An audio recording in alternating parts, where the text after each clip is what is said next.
c'est de l'introduction. Salut les artistes, c'est Enjoy, bienvenue dans cette nouvelle vidéo où je vais vous présenter le nouveau clavier MIDI français, le Keylab Essential MK3 d'Arturia.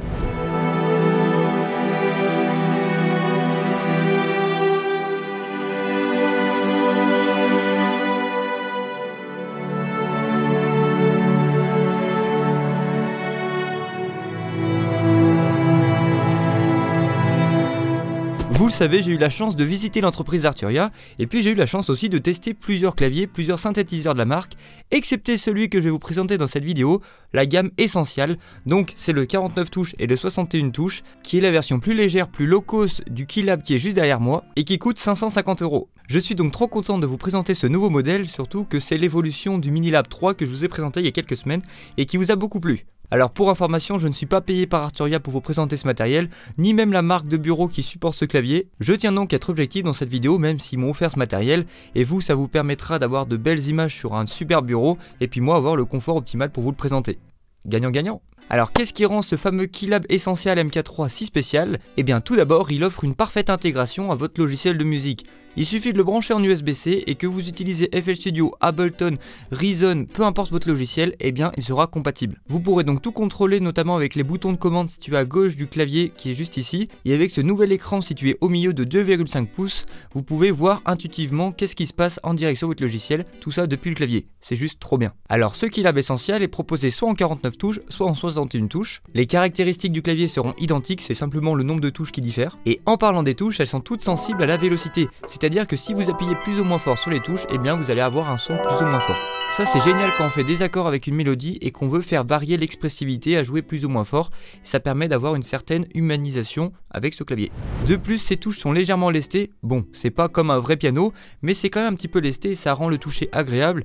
Après, vu le prix, c'est normal qu'on n'ait pas un vrai toucher de piano. Sinon, moi j'achète tout de suite à ce prix-là. Mais pour le prix, on verra ça un peu après. Pour avoir une idée des sensations des touches, ce que je vous conseille, c'est de vous rendre dans un magasin près de chez vous, tester le Keylab s'il est présent, et puis comme ça vous aurez un premier aperçu. Sachez que par rapport au Minilab 3 que j'ai présenté il y a quelques semaines où le clavier était excellent, et bien là il est encore mieux avec des touches forcément plus larges et très agréables à jouer. Voilà, c'est tout ce que j'ai à dire, c'est très bien. A noter que ce Keylab Essentiel ne possède pas la fonctionnalité Aftertouch, c'est-à-dire que quand on appuie sur les touches, eh bien on peut pas marteler plus ou moins fort pour faire varier le volume ou différents effets configurables directement depuis Analog Lab. Et ça c'est un petit peu dommage. Après sûrement que cette fonctionnalité est réservée pour le futur Keylab MK3. Qui sait. Une autre caractéristique intéressante, c'est qu'on peut le brancher en USB-C comme le Minilab, donc c'est facile à connecter.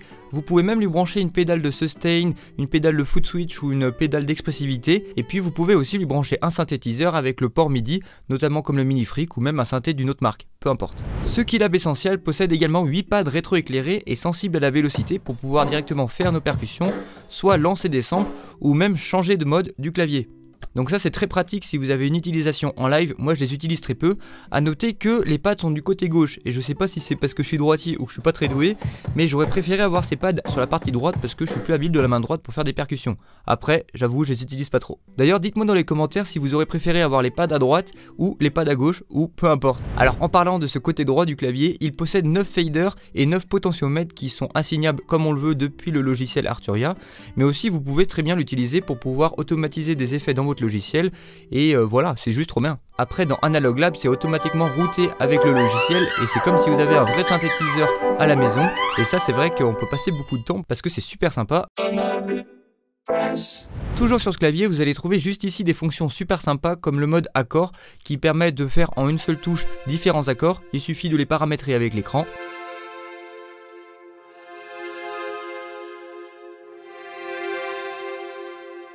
Ici il y a le mode scale qui permet de définir une gamme et de ne plus en sortir, c'est-à-dire que vous ne ferez jamais de fausses notes, ou du moins vous ne jouerez jamais une autre note qui est comprise dans cette gamme. Donc ça, si par exemple il y a une tonalité à respecter, et bien à ce moment-là vous mettez votre clavier dans la bonne tonalité et vous jouez, vous pouvez improviser sans être sûr de faire aucune fausse note. Donc ça c'est pratique, mais à savoir qu'il faut quand même comprendre un peu la théorie musicale, et si toutes ces histoires d'accords et de tonalité, et ben vous comprenez rien, j'ai fait pour vous un atelier qui date depuis déjà 3 ans mais qui est toujours d'actualité, ça s'appelle Accords Intenses. À l'intérieur j'ai pris toute la théorie musicale nécessaire, utile pour la musique assistée par ordinateur, c'est ce que j'ai appris pendant mes 8 années de solfège, j'ai mis dans un seul atelier qui mélange théorie et pratique, et je vous explique comment construire un accord pour pouvoir enchaîner vers une belle mélodie. C'est tout dans un atelier qui s'appelle Accords Intense, je vous mets le lien dans la description. Sur ce clavier, on a également un mode ARP qui permet de jouer nos accords de manière note par note, c'est-à-dire détachée. Vous pouvez bien sûr définir les paramètres de cet arpégiateur directement depuis le clavier en appuyant longtemps sur la touche. Et grâce à ce petit exemple, vous pouvez voir que quand on a un accord et qu'on joue en arpégiateur, on peut facilement enchaîner avec une belle mélodie. Ça fait tout de suite quelque chose de cohérent et du coup, si ça c'est une lacune pour vous, atelier Accords Intense. Alors avant de parler du prix de ce clavier, je voulais juste revenir sur le bureau qui supporte ce clavier.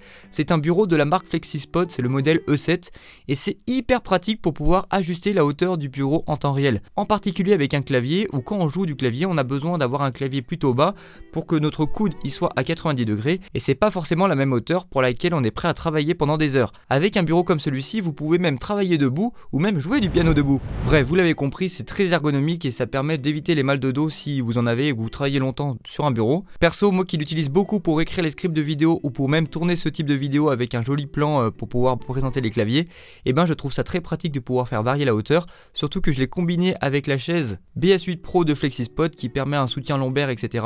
Du coup je suis au maximum du confort. Petit point relou concernant la chaise, on peut pas rabattre les accoudoirs et du coup pour jouer de la guitare c'est un peu plus chiant que celle-ci où je suis actuellement. Du coup je vais garder les deux chaises. Bref, merci FlexiSpot de m'envoyer ce matériel pour prendre soin de ma santé et je peux que vous encourager à faire de même, surtout si vous prévoyez de changer de setup. Tous les liens des produits sont dans la description. Alors pour conclure, je suis très surpris positivement concernant ce Keylab Essential 61 touches d'Arturia. Il coûte 250 € et même moins de 200 € pour le 49 touches et à ce prix là c'est imbattable. Je pense notamment à la gamme A de Native Instruments que j'avais pu tester sur la chaîne et que j'avais avant et qui pour le même prix n'a pas les pannes, n'a pas d'écran, a une intégration avec nos logiciels beaucoup moins bonne. Alors certes ce clavier n'a pas une finition haut de gamme, c'est pas du vrai bois sur le flanc et il est fait en plastique entièrement, quand même avec 40% de plastique recyclé, donc ça c'est quand même cool pour la planète. Bien évidemment si vous achetez ce fameux Keylab, dans le carton vous allez retrouver une licence Ableton Live Lite pour ceux qui n'ont pas de logiciel de musique, mais surtout le logiciel Analog Lab 5 qui coûte 200 € et qui permet de profiter pleinement de ce fameux Keylab pour pouvoir jouer avec tous les synthétiseurs qu'il contient et se faire vraiment plaisir. Alors vous l'avez compris, aujourd'hui si vous cherchez un clavier MIDI 49 ou 61 touches, eh bien je pense que le Keylab Essential est le meilleur choix que vous pouvez faire, surtout pour le prix et toutes les possibilités qu'il offre. Maintenant si vous recherchez quelque chose de plus minimaliste mais tout aussi polyvalent et qui s'intègre super bien à votre logiciel pour un budget plus serré, eh bien je peux que vous conseiller le petit frère, le Minilab 3 que j'ai déjà présenté sur la chaîne, donc je vous invite à aller voir la vidéo si vous êtes intéressé.